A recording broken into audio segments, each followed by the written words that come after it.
តើអ្នករាយការណ៍ពិសេសនៃអង្គការសហប្រជាជាតិស្ដីពីសិទ្ធិជួបប្រជុំដោយសន្តិវិធីនិងចងក្រងសមាគមជានរណាអ្នករាយការណ៍ពិសេសនៃអង្គការសហប្រជាជាតិស្ដីពីសិទ្ធិជួបប្រជុំដោយសន្តិវិធីនិងចងក្រងសមាគមគឺជាយន្តការមួយរបស់ក្រុមប្រឹក្សាសិទ្ធិមនុស្សនៃអង្គការសហប្រជាជាតិដែលមានអាណត្តិបំពេញការងារក្នុងនាមជាអ្នកជំនាញឯករាជ្យក្នុងការរាយការណ៍និងផ្តល់ព័ត៌មានអំពីស្ថានភាពសិទ្ធិមនុស្សរបស់ប្រទេសណាមួយឬក៏លើកឡើងអំពីបញ្ហាសិទ្ធិមនុស្សជាក់លាក់ណាមួយ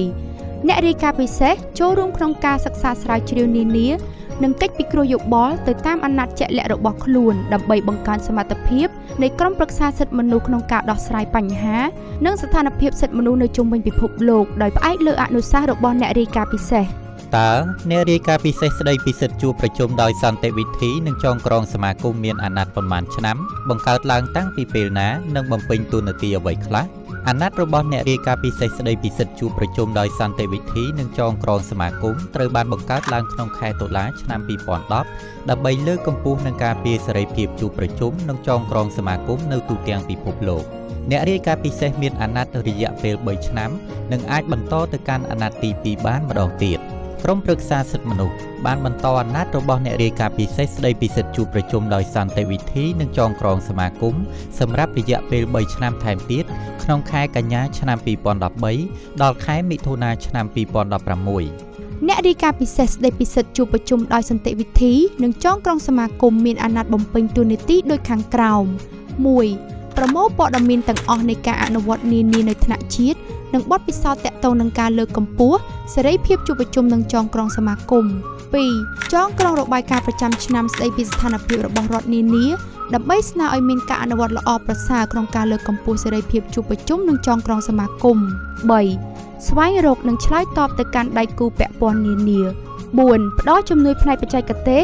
ដល់ការិយាល័យនៃឧត្តមស្នងការទទួលបន្ទុកសិទ្ធិមនុស្សក្នុងការលើកកម្ពស់និងការពារសេរីភាពជួបប្រជុំនិងចងក្រងសមាគមឲ្យកាន់តែប្រសើរឡើង 5. រាយការណ៍អំពីករណីរំលោភនិងការរឹតបន្តឹងនានាទៅលើសេរីភាពជួបប្រជុំនិងចងក្រងសមាគម 6. ឆ្លើយតបទៅនឹងករណីជាក់ស្ដែងនីមួយៗទាក់ទងនឹងការរំលោភបំពានទៅលើសេរីភាពជួបប្រជុំនិងចងក្រងសមាគមតើអ្វីជាសិទ្ធិសេរីភាពជួបប្រជុំដោយសន្តិវិធីនិងថាតើមានសារៈសំខាន់ដូចម្តេចអ្នករាយការណ៍ពិសេសកំណត់និយមន័យសេរីភាពជួបប្រជុំដោយសន្តិវិធីថាគឺជាសិទ្ធិបញ្ចេញគំនិតមតិយោបល់ជាសមូហភាពតាមរយៈការរៀបចំបាតុកម្មនិងការប្រមូលផ្ដុំជាសាធារណៈដើម្បីទាក់ទាញចំណាប់អារម្មណ៍ពីសំណាក់រដ្ឋាភិបាលបណ្ដាញផ្សព្វផ្សាយព័ត៌មាននិងសាធារណជនទូទៅតើអ្វីជាសិទ្ធិសេរីភាពចងក្រងសមាគមអ្នករាយការណ៍ពិសេសកំណត់និយមន័យចំពោះសេរីភាពចងក្រងសមាគមថាជាក្រុមនៃរូបវ័ណ្ណបុគ្គលឬនីតិបុគ្គលណាមួយដែលបានរួមសហការគ្នាដើម្បីធ្វើសកម្មភាពជាសមូហភាព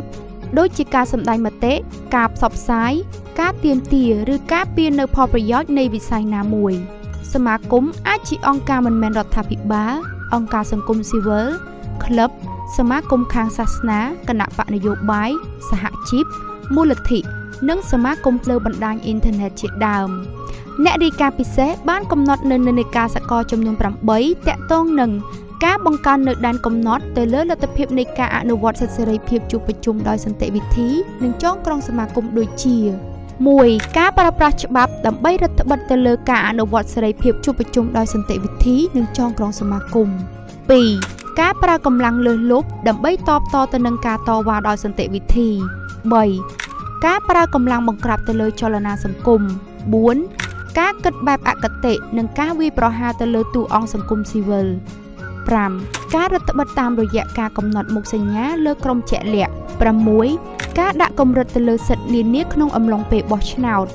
7. ផលប៉ះពាល់អវិជ្ជមាននៃការប្រកាន់គំនិតប្រជាប្រិយភាពនិយមនិងភាពជ្រុលនិយម 8. ការរាំងស្ទះនានាដែលកើតឡើងនៅក្នុងលំហប្រព័ន្ធបច្ចេកវិទ្យាសេរីភាពចងក្រងសមាគមនិងជួបប្រជុំនៅក្នុងយុគសម័យបច្ចេកវិទ្យាព័ត៌មានវិទ្យាអ្នករាយការណ៍ពិសេសបានលើកឡើងថាការទទួលបានសិទ្ធិសេរីភាពជួបប្រជុំដោយសន្តិវិធីនិងចងក្រងសមាគមទទួលបាននៅការឡានុវត្តភាពថ្មីៗនៅយុគសម័យបច្ចេកវិទ្យាព័ត៌មានវិទ្យាតែទន្ទឹមនេះក៏ប្រឈមបញ្ហាមួយចំនួនផងដែរ អ្នករាយការណ៍ពិសេសបានលើកឡើងថារដ្ឋបានប្រើប្រាស់បច្ចេកវិទ្យាដើម្បីបំបិទសម្លេងតាមដាននិងយាយីអ្នកមានទស្សនៈផ្ទុយគណៈបកជំទាស់អ្នកការពារសិទ្ធិមនុស្សសកម្មជននិងអ្នកតវ៉ានិងដើម្បីត្រួតពិនិត្យមតិសាធារណជនអ្នករាយការណ៍ពិសេសគូបញ្ជាក់អំពីផលប៉ះពាល់នៃច្បាប់ប្រឆាំងនឹងព័ត៌មានคล้ายៗដែលរារាំងដល់ការទទួលបានសេរីភាពមូលដ្ឋាននៅលើអ៊ីនធឺណិតដូចជាហាម5ការចែករំលែកវីដេអូនិងរូបភាពនៃការបំពានរបស់នគរបាលទៅលើអ្នកតវ៉ាហាម5លើការផ្សព្វផ្សាយអំពីគម្រោងនៃការរៀបចំការជួបប្រជុំបង្កការរំខានដោយយុទ្ធនាការនយោបាយនៅលើបណ្ដាញអ៊ីនធឺណិតអង្គការសង្គមស៊ីវិលប្រឈមនឹងការបំបិទដោយសារការចែកចាយមាតិកាព័ត៌មានដែលត្រូវបានហាមឃាត់